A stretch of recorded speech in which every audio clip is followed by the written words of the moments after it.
We human beings can easily be deceived by a lot of noise.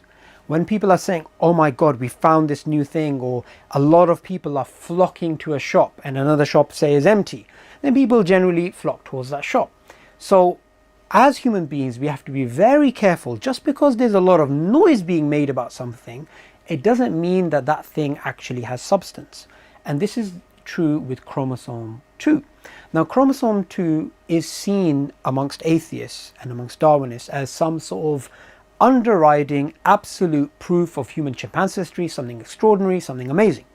Now, if you recall from the debate between myself and Aaron Ra, when the issue of chromosome 2 came up, I simply said, well, that's homology, and we already covered homology, and homology has been covered in other videos as well. So I hope you guys understand that enough. And he was like, no, this is different. Now, what I'm going to do in this video is show actually, no, it's not different. So chromosome 2 is just another example of homology. So it falls within the overall argument that I've been making that it's not absolute proof of anything. Plus, what I'm going to be doing is showing the difference between, again, the popular noise, the popular academic, the popular sort of understanding of the theory, and the academic understanding, which is obviously different. And the book I'm going to be using is the book by the evolutionary biologist Jonathan Marks, What It Means to Be 98% Chimpanzee. It's got a nice cover, and it's by California University. Now, Jonathan Marks is an atheist, he is an academic, and he does believe human chimpanzee history is true. So he hits all the criteria for anybody who, any atheist or Darwinist who's going to claim, he's religious, so he's saying these things. Okay, so this is what it says on page 38, and this is about chromosome 2. Apparently, a fusion occurred in the human lineage, creating chromosome 2, and reducing the count from 24 pairs to 23 pairs. How do we know it wasn't a fission of chromosome 2 in the chimpanzee lineage? Because we find those two chromosomes in more distant relatives, in fact, as distant as the baboon. That tells us that the ancestral form of the chromosome was as 2 pairs, and the novelty was a fusion in the human line. Is that what makes us human? Yes and no. Yes, in a narrow diagnostic sense, given the chromosomes from a cell of any species, if you find chromosome 2 in it, it's from a human. No, in a functional sense, the fusion isn't what gives us language, or bipedalism, or a big brain, or art, or sugarless bubblegum. It's just one of those neutral changes, lacking outward expression and neither good nor bad. So let's dampen down the hype a little bit about this chromosome 2. It's simply a genetic similarity between human beings and chimpanzees. What does that mean? It simply means it falls within the overall argument of homology. Now, this is what it says on page 22, a bit of a lengthy quote. I'm going to break it up into two. And I hope you guys are going to understand the point that this is not some knockdown argument. We found this chromosome 2 because it falls within homology, and homology is fundamentally a philosophical discussion, not something which can be decisively proven by genetics in either way. Humans are marked by a large number of physical, ecological, mental, and social distinctions from other life. Not improvements, of course. We have no objective way to evaluate improvement in the natural world, but merely differences. Other primate species spend time on 2 legs, and other vertebrate species are bipedal. Birds and kangaroos come readily to mind, but not in the same manner as humans. Other species communicate, but not via the absurdly arbitrary and symbolic media we call language. Other species modify natural objects and use them to aid in feeding, as noted in Jane Goodall's classic observations of chimpanzees stripping twigs and using them to fish for termites. But none rely on their technology to survive as humans do.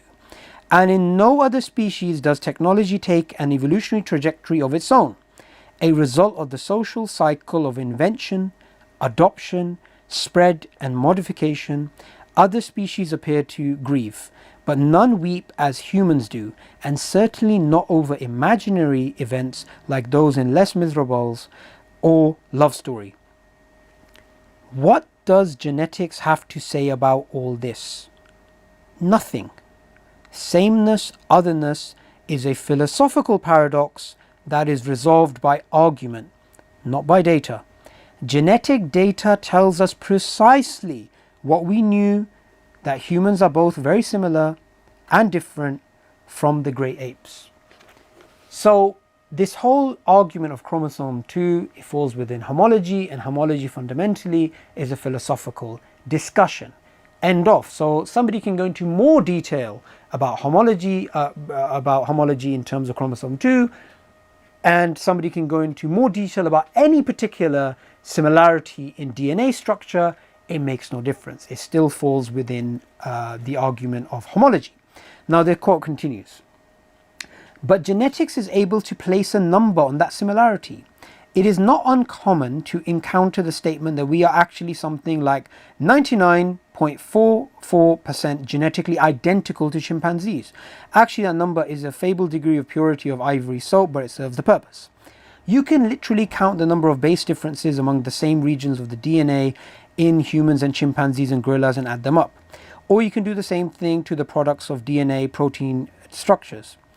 All such comparisons invariably yield the result that humans and chimpanzees and gorillas are extraordinarily similar. But that was known to Linnaeus without the aid of molecular genetics. So what's new? Just the number. So whether it comes down to this argument of we are 99% or 98% similar to chimpanzees, and this is supposed to be like some sort of amazing argument, well, all that's being done here is a misunderstanding of what that basically means, because we knew there were similarities between humans and chimpanzees before Darwin. Linnaeus existed some 100 or something years before, and he was a Christian, I believe, and he didn't, he put together the first sort of thing about how humans and chimpanzees are quite similar, and he put, he's like the father of classification, right, of putting similar things into these sort of groups. Now, what new thing has genetics brought to the table? What, this 98% figure, does this mean that we have something absolutely amazing? Well, Jonathan Marks is saying no.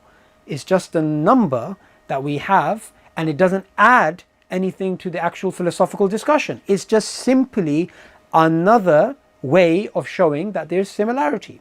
So I hope in this video you have understood chromosome 2 is not some amazing discovery which makes us, gives us absolutely no wriggle room to say that human beings and chimpanzees are not related. It's just simply another genetic similarity.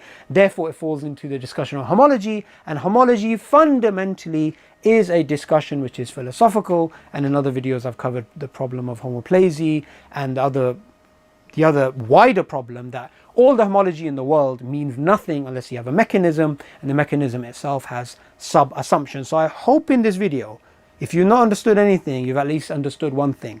A lot of noise, a lot of smoke doesn't mean there's actually fire. What you have to actually do is that you have to go to the academic works and actually have to look into those and see what it actually says about chromosome 2. Not go on famous popular videos which sometimes are shared on my Facebook where some guy is ranting off about chromosome 2 as if it's the best thing since sliced bread. No, take a chill pill, relax, look at what the academics are saying, and then note the difference between the academics and the public, and you will see there is actually a massive difference. For more videos on why Darwinian evolution is based on a probabilistic framework with multiple assumptions and there's disputes about its most fundamental ideas, make sure you subscribe to Darwinian Delusions.